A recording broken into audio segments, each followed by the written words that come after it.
Among the southern colonies, the northernmost was Maryland. The King of England, Charles I, gave the land between Virginia and Pennsylvania to George Calvert in 1632. George Calvert was also known as Lord Baltimore. He wanted to start a colony with greater religious freedoms than existed in England. Calvert was Roman Catholic. Catholics could not openly observe their religion in England. They also had to pay money to the government because they did not belong to the Anglican Church, the Church of England.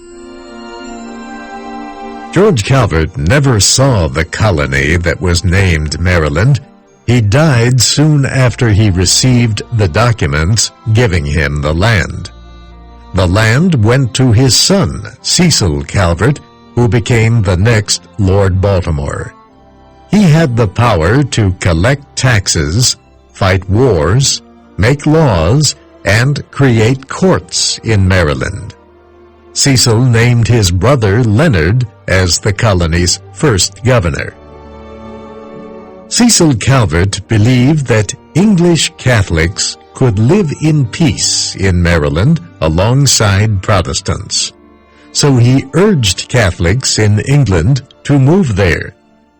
To get more settlers, he allowed people to own farms and gave them some power in local politics.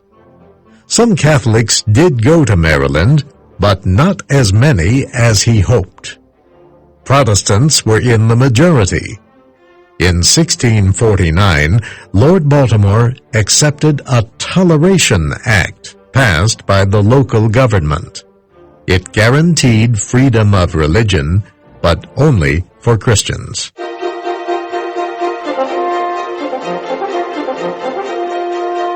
King Charles II gave away more land in America in 1663. He gave 8 English lords the territory known as Carolina.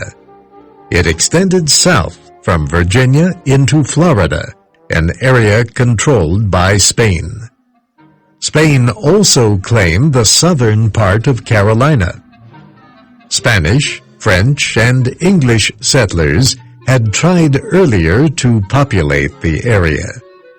The 8 new owners promised 40 hectares of land to anyone who would go to Carolina to live.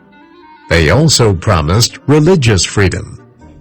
The first successful Carolina settlers left England in 1670.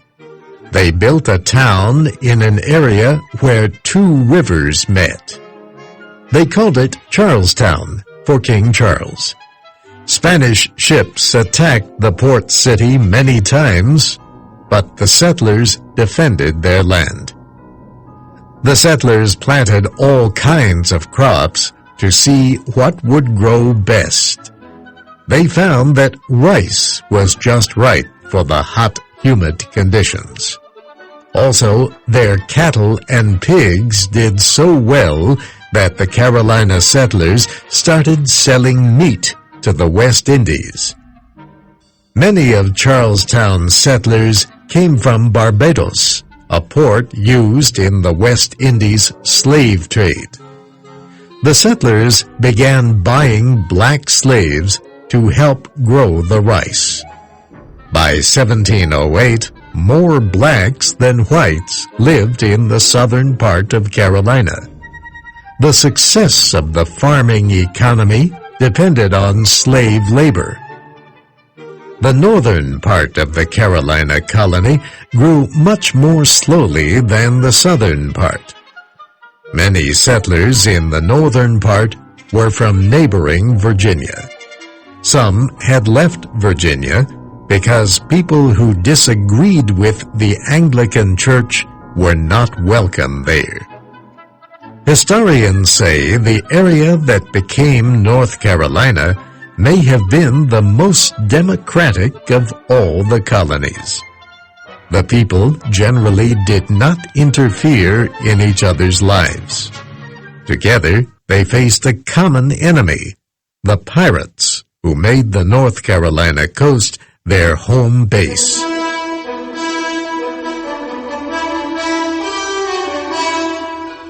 In 1677, some of the people in the northern part of the Carolina Territory rebelled against England.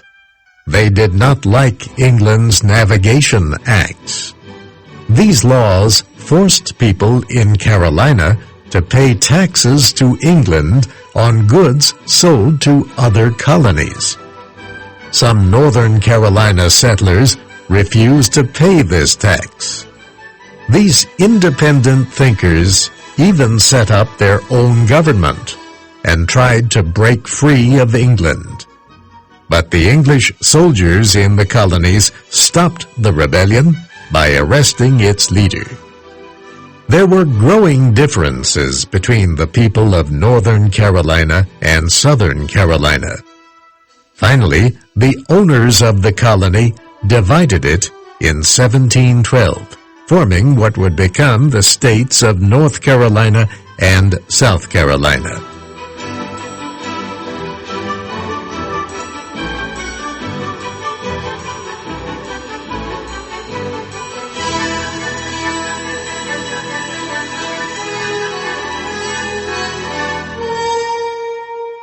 The last English colony founded in the New World was Georgia.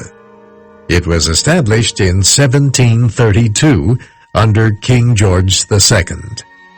Georgia was the idea of a man named James Oglethorpe. He wanted to solve a problem in England involving a growing number of people who could not repay their debts. At that time, debtors were put in prison.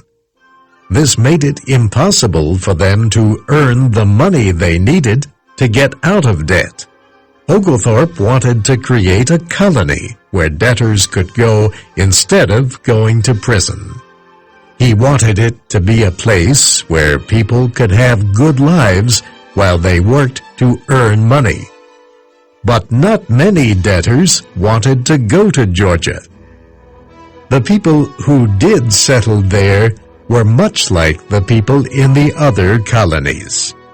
They did not agree with all of Oglethorpe's ideas.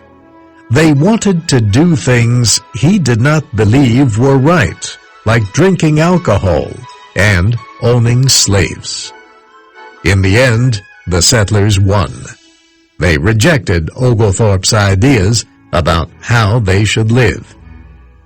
Life was not easy in Georgia. Spaniards and pirates captured ships along the coast. Spain controlled Florida and also claimed Georgia and the Carolinas. Border fights were common. Oglethorpe lost all his money trying to establish Georgia. King George took control of the colony in 1752.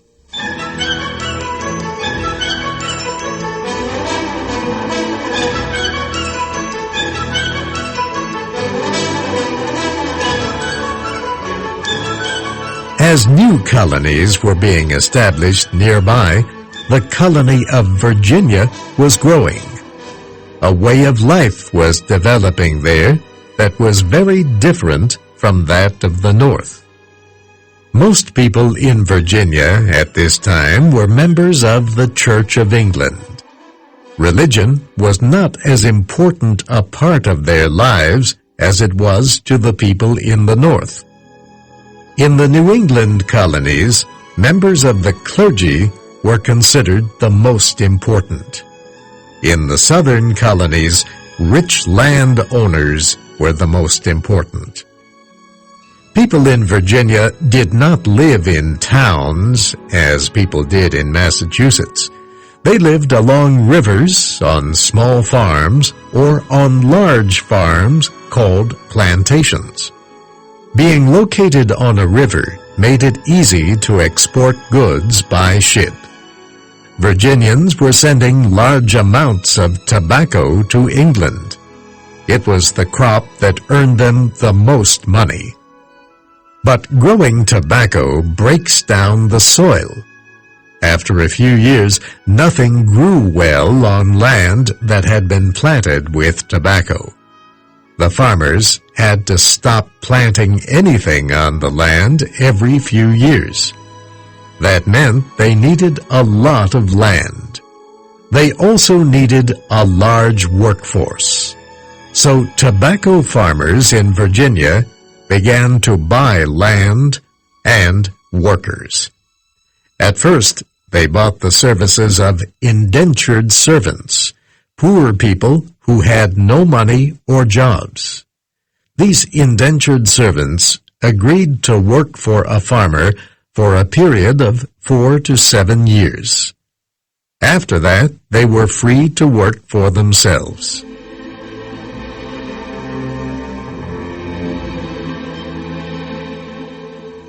In 1619, a Dutch ship brought a group of Africans to Jamestown.